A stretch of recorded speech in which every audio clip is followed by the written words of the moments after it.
Very well, Superintendent, Captain Shields said stiffly. Don't be sore, Don, Tiny said softly. By the way, you've got a passenger for me?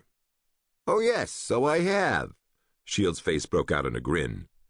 Well, keep him aboard until we unload. Maybe we can beat the shadow yet. Fine, fine.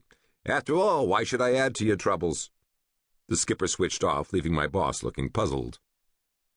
We didn't have time to wonder at his words. Shields whipped his ship around on gyros, blasted a second or two, and put her dead in space with us pronto, and used very little fuel, despite his belly aching. I grabbed every man we could spare and managed to get the cargo clear before we swung into Earth's shadow. Weightlessness is an unbelievable advantage in handling freight. We gutted the Half Moon, by hand, mind you, in 54 minutes. The stuff was oxygen tanks, loaded, and aluminum mirrors to shield them, panels of outer skin, sandwich stuff of titanium alloy sheet with foamed glass filling, and cases of JADO units to spin the living quarters. Once it was all out and snapped to our cargo line, I sent the men back by the same line. I won't let a man work outside without a line, no matter how space-happy he figures he is. Then I told Shields to send over the passenger and cast off. This little guy came out the ship's airlock and hooked onto the ship's line. Handling himself like he was used to space, he set his feet and dived, straight along the stretched line, his snap hook running free. I hurried back and motioned him to follow me. Tiny, the new man, and I reached the airlocks together. Besides the usual cargo lock, we had 3 GE quick locks.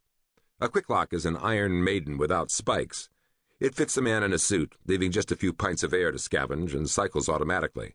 A big time saver in changing shifts. I passed through the middle-sized one. Tiny, of course, used the big one. Without hesitation, the new man pulled himself into the small one. We went into Tiny's office. Tiny strapped down and pushed his helmet back. Well, McNye, he said, glad to have you with us. The new radio tech opened his helmet. I heard a low, pleasant voice answer, "Thank you."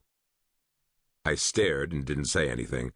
From where I was, I could see that the radio tech was wearing a hair ribbon. I thought Tiny would explode.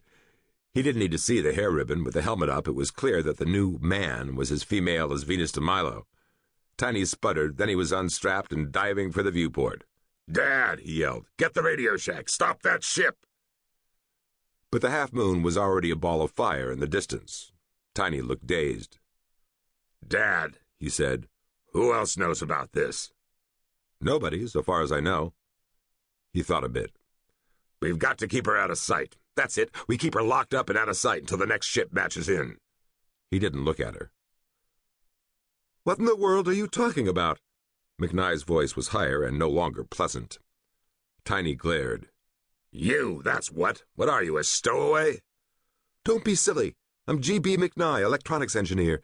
Don't you have my papers?" Tiny turned to me. "Dad, this is your fault. How in Pardon me, miss.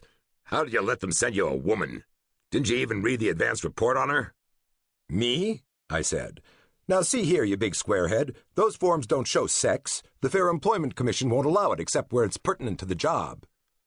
"You're telling me it's not pertinent to the job here?"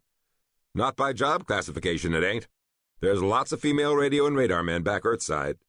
"This isn't Earthside." He had something. He was thinking of those two-legged wolves swarming over the job outside. And G.B. McNye was pretty. Maybe 8 months of no women at all affected my judgment, but she would pass. "I've even heard of female rocket pilots," I added, for spite. "I don't care if you've heard of female archangels. I'll have no women here." "Just a minute." If I was riled, she was plain sore. "You're the construction superintendent, are you not?"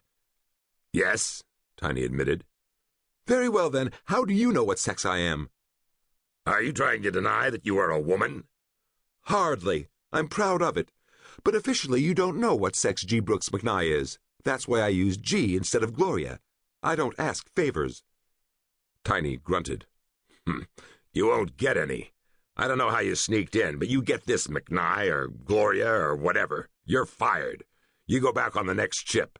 Meanwhile, we'll try to keep the men from knowing we've got a woman aboard." I could see her count 10. "May I speak?" she said finally. "Or does your Captain Bligh Act extend to that, too?" "Say your say." "I didn't sneak in. I am on the permanent staff."